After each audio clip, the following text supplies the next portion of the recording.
Welcome back to Only Talk Sports. We talk sports every single day, or at least we try to. I'm your host, Jeffrey, and subscribe to the channel if you like sports content. Hit that notification bell so you never miss another video.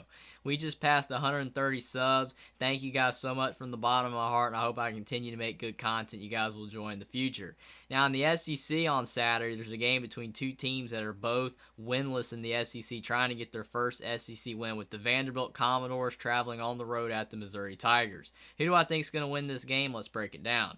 Now, Vanderbilt is 3-4 and 0-3 in the SEC to start the season, and Clark Lea is their head coach, and he's really turned Vanderbilt around. He's improved them from where they used to be, but they are still not there yet where they're a great football program. They have a long way to go, but they are improved. They started the season with a 63-10 win at Hawaii in week one, and this was a game that everybody was like, wow, Vanderbilt is really good this year. Maybe Vanderbilt can maybe do some things in the SEC, but unfortunately Hawaii is a really, really bad football program, and Vanderbilt hasn't played as well since that game. Then they beat Elon 42-31. That was a decent win there, but then they lost to Wake Forest 45-25 at home. That was a tough loss. They tried in this game, but Wake Forest just was too much for them. Then they won at Northern Illinois 38-28.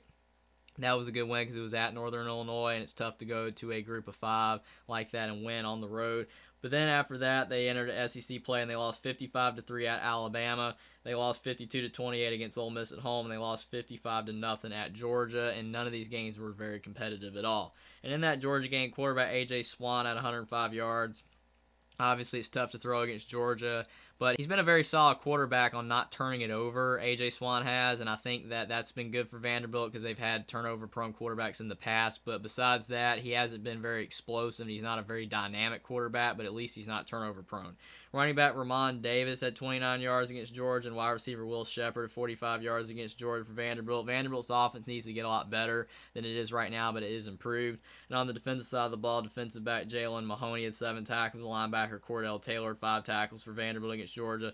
Vanderbilt's defense cannot stop the best SEC offenses, but again, they are improved on both sides of the ball. And on the Missouri side, Eli Drinkwitz has been their head coach for a while, and Missouri is 2-4 and 0-3 in the SEC to start this season, but Missouri has been playing very competitive football. They've just not broken through. They beat Louisiana Tech 52-24 in week one. That was a good win, but then they lost at Kansas State 40-12. That was one of their worst games of the season. They played terrible in this game, and then they played Abilene Christian and won 34-17. But in their next 3 games, all against SEC opponents, they've been very competitive. They lost at Auburn 17-14 in overtime in a game of inches where all their running back needed was one more yard to get to the goal line and they would have won. But unfortunately, he fumbled at the 1-yard line. And then they lost to Georgia 26-22.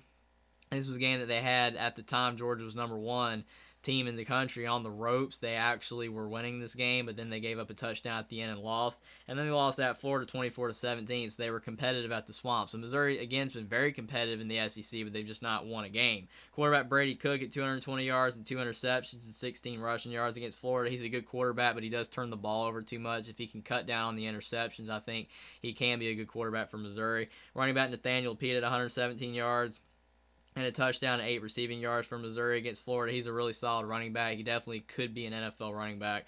Wide receiver Mookie Cooper at 58 yards for Missouri against Florida, and he's a good wide receiver. Obviously, Missouri's offense is really good. I think their best player on offense is running back Nathaniel Pete, besides the fact that he's the one that fumbled the ball in the Auburn game. He's been really solid for Missouri this season. And on the defensive side of the ball, defensive lineman Isaiah McGuire had 4 tackles, and defensive back Jalen Carlisle had 3 tackles. For Missouri against Florida, Missouri's defense has been very solid this season. They've held some of the best offenses in the SEC to few points, so that's been a very good sign for them. So who do I think is going to win this game? Both these teams are looking for their first SEC win.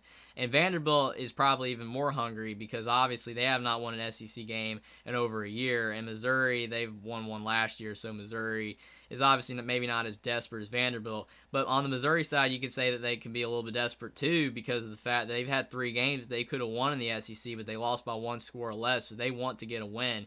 Missouri has more talent than Vanderbilt at this time. Vanderbilt is an improved team, as I said, under Clark Lea at head coach, but they still have a long way to go to be a really, really good team. And Missouri, I think, is farther along. Missouri still has very good players on their team.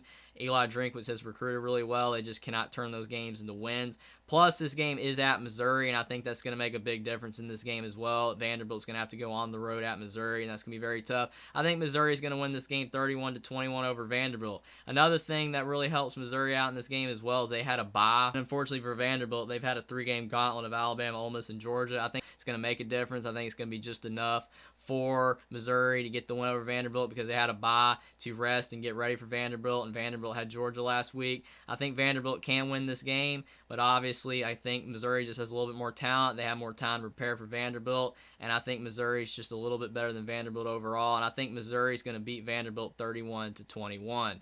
Subscribe to the channel if you like sports content. Like this video down below. Comment down below whether you think Vanderbilt or Missouri is going to win this game and why, and I will see you next time.